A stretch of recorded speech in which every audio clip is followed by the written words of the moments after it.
नमस्कार, मैं वसंत रावल ज्योतिष विद्या ज्ञान चैनल के अंदर आज मैं आपको बताने आया हूं वृश्चिक लग्न की कुंडली के अंदर एक्स्ट्रा मैरिटल अफेयर के योग कैसे देखे जाते हैं।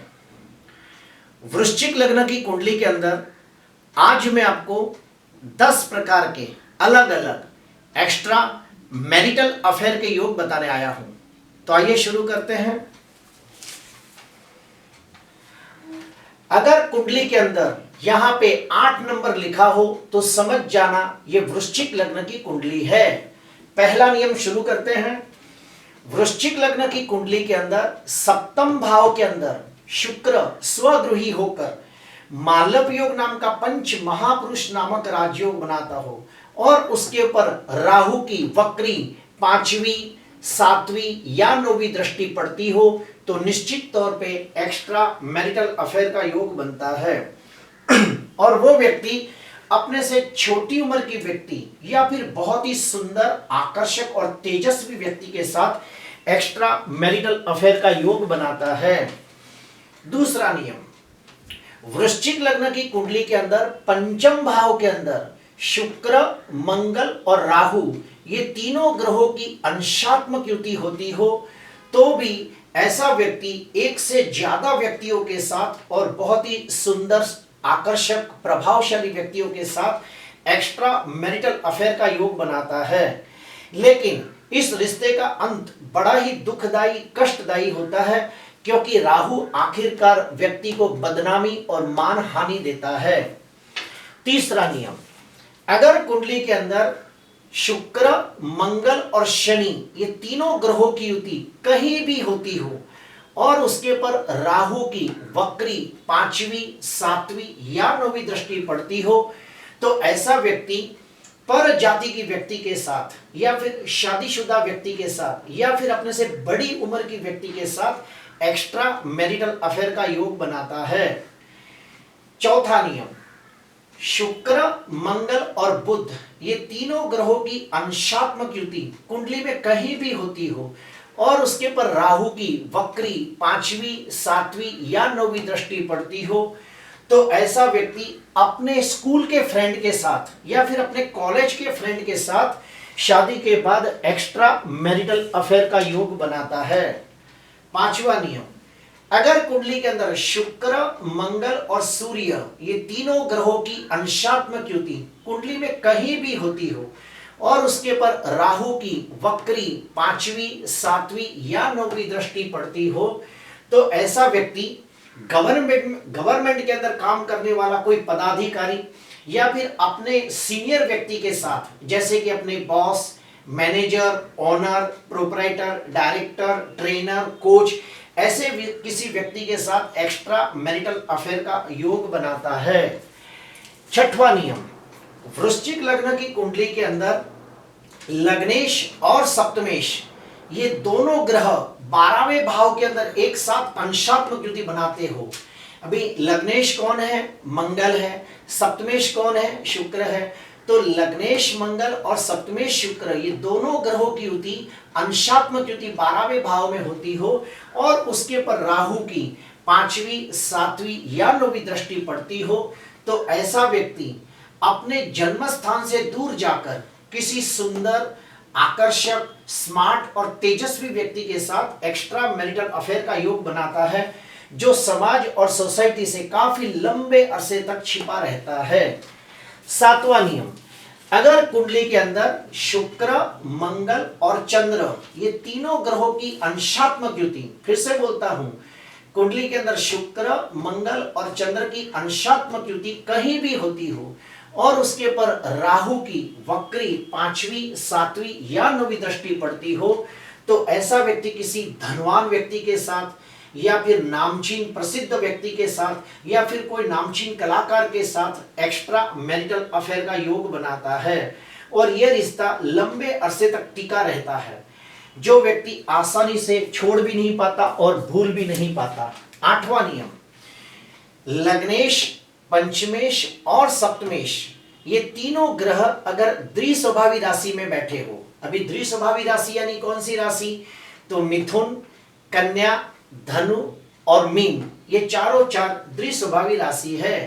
तो लग्नेश मंगल, पंचमेश गुरु और सप्तमेश शुक्र, अगर ये तीनों तीन ग्रह द्विस्वभावी राशि में बैठे हो और उसके ऊपर कोई पाप ग्रह की दृष्टि पड़ती हो तो निश्चित तौर पे एक्स्ट्रा मैरिटल अफेयर का योग बनता है और ऐसा व्यक्ति एक से ज्यादा व्यक्तियों के साथ एक्स्ट्रा मैरिटल अफेयर का योग बनाता है।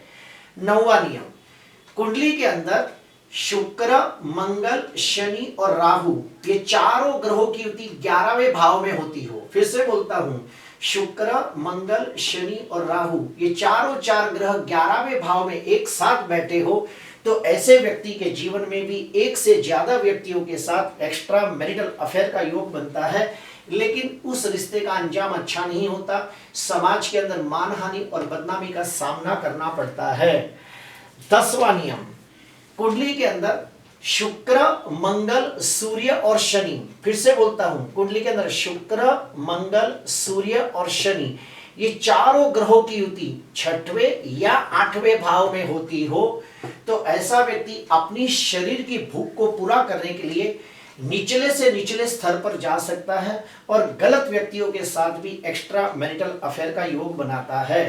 ठीक उसी प्रकार शुक्र, मंगल, शनि और केतु, फिर से बोलता हूं, शुक्र, मंगल, शनि और केतु, अगर ये चारों ग्रह अष्टम भाव में बैठे हो तो ऐसा व्यक्ति एक से ज्यादा व्यक्तियों के साथ एक्स्ट्रा मैरिटल अफेयर करता है और शायद इसके वजह से उसकी मृत्यु भी हो सकती है। जब भी हम एक्स्ट्रा मैरिटल अफेयर के बारे में जानते हैं तो और एक मैं आपको बात बता दूं कि प्रेडिक्शन करने से पहले 3 खास बातों का ध्यान रखना होता है कि जन्म कुंडली के अंदर जो ग्रहों की युति हो रही है, क्या चलित कुंडली में भी ये ग्रहों की युति हो रही है या नहीं, ये देखना आवश्यक है। काफी बार ऐसा होता है कि जन्म कुंडली के अंदर मान लो 2 ग्रह साथ में बैठे हैं, लेकिन चलित कुंडली के अंदर वही 2 ग्रह एक दूसरे से अलग है या फिर अलग अलग भाव में बैठे हैं, तो उस युति को प्रबल नहीं माना जाएगा। क्यों? क्योंकि वो अंशात्मक युति नहीं होती है।